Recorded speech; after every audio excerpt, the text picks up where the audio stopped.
Plaster Man, and I have some more questions for him to answer. Last time we talked, we saw what an opportunity there is for people to really learn the art of plastering. It seems like it's a dying art.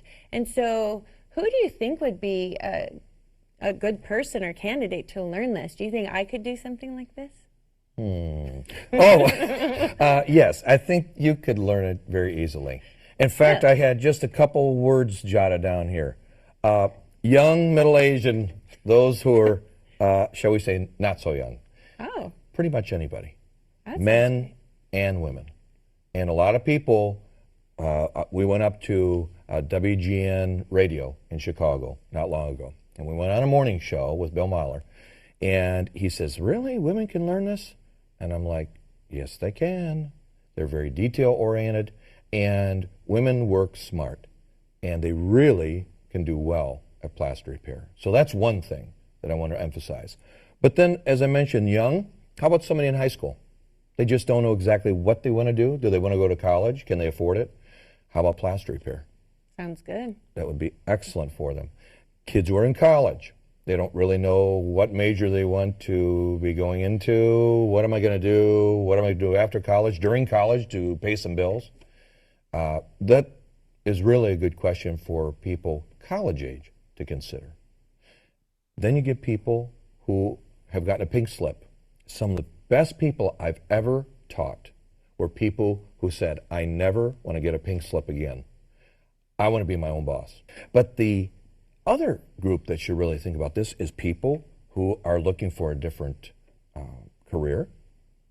They have early retirement. Maybe they've got a notice that their job is going to be gone in a month or two, laid off indefinitely, fired, whatever it is. Or just some people who say, you know what, I've always wanted to be the boss and call the shots on the job. Right. This is perfect for it. So that opportunity is there. Now, other people who might want to think about it, drywallers, painters, people who have a business going already and then say, hey, you know what, I want to add this on to what I do and make 20 to 50,000 more a year on top of what I'm already making. Sounds great. So that's someone. One thing I wanted to add is this is not a get-rich-quick scheme. Plastering is hard work. As you've seen me in the past in plastering, I do a lot of sweating, not just on camera here, but also doing plastering. It's hard work. So if somebody is saying, you know what, I want to sleep until noon and I don't like to work hard, this is not the job. But if a person really is willing and they have that drive and they want to really get a good opportunity, this is it as far as what I'm seeing. Now, this brings up another question, and that is, how can someone make a decision whether they want to get into plaster repair or not? And there's something that I call the Plaster Man Dozen. Reasons to consider plaster as a business. Number one, it's one of the fastest ways to make money. That's exactly it. Now, I mentioned some of the jobs that I have done in the past. I've been a waiter, janitor, window washer, right, clean floors, all those types of things.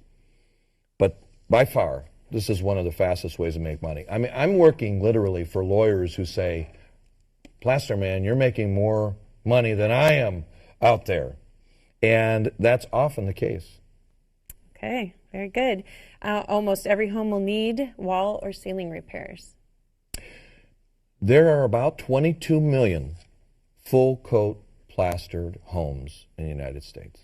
Wow. Now, plaster and plaster repair can be done both to drywall finished homes and full coat plastered homes. Oh. So it doesn't matter if a person has a historic home or a newer home, all of them are your market.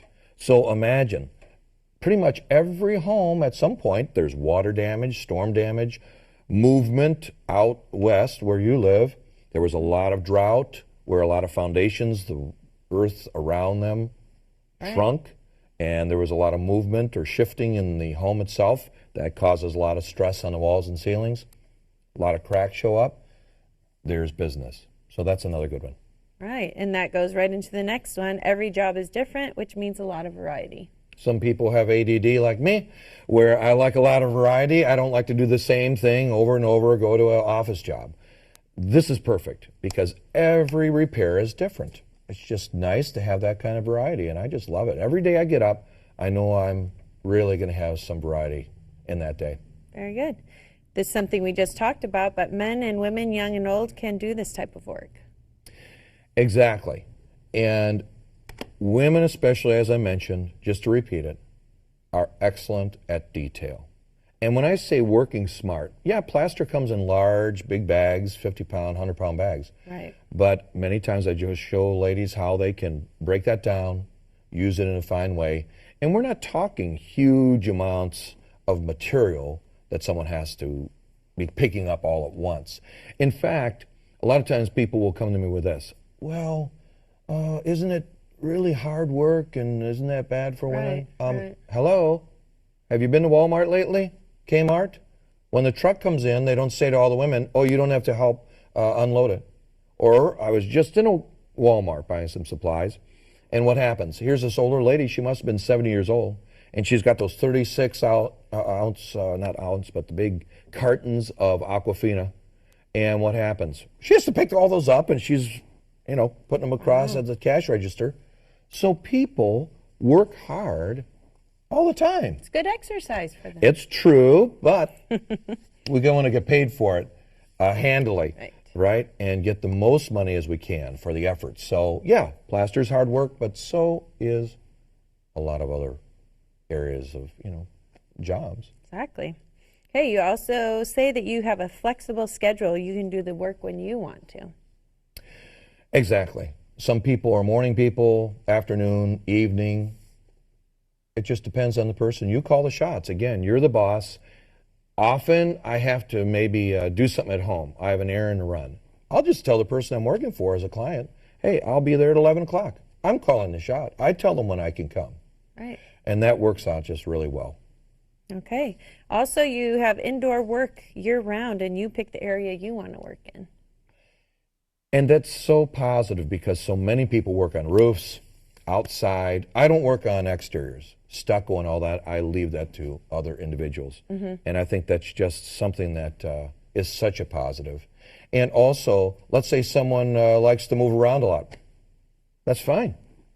They can set up a business very quickly, and I show them how. So it's really good to seriously consider it from that aspect. If a person even, let's say, moved and let's say they didn't like the winters in one area, it's too cold, they could move down Florida, pick up some business down there, and then come back in the summer here. Good point. Okay, compared to college, it's a small startup cost. Oh, yes. And we're going to talk about the money involved. I had a gal call me up not long ago, $164,000 in debt from college. Wow. She can't get a job. And she says, I guess I should have come to you first. And that I agreed with wholeheartedly. Plastering, for not a huge investment, you can learn this trade and be getting the money back very quickly from what you invested. So that's a huge one. Material costs are low, profits are high. I just worked on 2 jobs this week. And I'm not going to tell you how much I made because we'll talk about that in a couple minutes. But I used probably $30 in materials. And I made a tremendous, more than that, on that job. So materials are not that expensive as far as what material costs are. That's a huge deal. Yeah, it really is. All right, it's also mobile. Works right out of the trunk of your car. Person doesn't have to set up a brick and mortar place to have a huge business. You know how many businesses fail because they have the huge rent of a building and warehouse and all of that. This is something literally I have worked out of a trunk of a car where I put a little amount of material into that trunk and some buckets, and away I go. Sounds good. You can work alone or build a large business. It's your call. This is one a lot of people say, Plaster Man, why don't you have a huge crew? I decided not to. It's easier for me. I like to do all the work myself. My hands are on every job. And that really, really is a positive to me. So some people like to have it where it's just them. And that works just fine. You're going to do a little more physical work, but that's okay. On the other hand, some people say, I want to have several crews going. That's their call. They can have whatever they want going, but it works either way. Okay. Be your own boss. Solving problems. Be a hero. I like those phrases. Be your own boss is a huge one. People want to call the shots. They want to make up their mind on what they're going to do and when. And that's a big one. But that last point, solving problems and be a hero. I don't charge per hour for the work I do. I solve a problem, and we come to an agreement on what that problem being solved is going to cost. And being a hero, it is huge. You imagine waking up every day and you go out to a job and the worst has happened. A ceiling's fallen. There's been a crashed area, where some car came through the wall. All kinds of disasters happen. Right. Someone let a tub overflow upstairs, and now that ceiling's gotten soaked and it's all collapsed. The worst has happened. Now we're going in to make it better. And that, to me, gets me out of bed every morning. I just love it. It's a great feeling. Yeah, every time you go in there, you're making someone's life better because now you put it back together as if it was never damaged. And that's so satisfying. I mean, of all jobs I've ever done, this is my favorite. Excellent. Wow. And the last one, number 12, is repair work is needed in good times and bad, so it's recession proof. Recession proof. That's huge. If the markets go up, the markets go down, what's going to happen? Well, when there are bad times, people invest more money into the home they already have. So they have a house and they say, you know what, we can't really move. I can't afford to move and buy another house. So we'll just improve the bathroom we have, redo the kitchen that we have. So a lot of times people are, in bad times, repairing what they already have. On the other side of it, if a person has good times around them, they want to expand, so they put an addition on. So that's another area that brings business. Repairs are always needed, no matter if you're in a depression. They have to be done. One of the biggest reasons plastering is so rare today, why materials are so rare. The Plasterers Union made an agreement just a couple years ago, and now there's a law in this country, in the United States, that every commercial building has to have 2-inch styrofoam on the outside, and it's plastered. So maybe you've seen in your area, it's all around the country, you see like a hotel going up, it's all white. It's a styrofoam going on. Then it might be red or yellow or blue, the fiberglass mesh that's going over that, and then the EIFS, or Drive-It, is a brand name of it. EIFS basically stands for Exterior Insulated Foam Systems. It's just styrofoam on the outside of a building. And around our area, a lot of the hotels are going that way. One, the Pierre Marquette, here locally in Peoria, Illinois, has that on the outside. Well, that's wonderful for the union and for the plasters, but that's exterior work. Right. A lot of my friends who are in the union are doing all this work on the outside for the last 10 years. They have not been inside of a building. What's happening to the knowledge of plastering? Repairs, I've come upon some of the repairs that have been done lately. A lot of my work is redo because someone's come inside with using the cement they used outside and trying to patch something in that house, and it's been disastrous. So it's really an opportunity when we say it in the making. And it's only going to get worse as far as the knowledge dwindling, but we're going to have that opportunity of really considering it seriously, doing plaster repair as a business. Very good.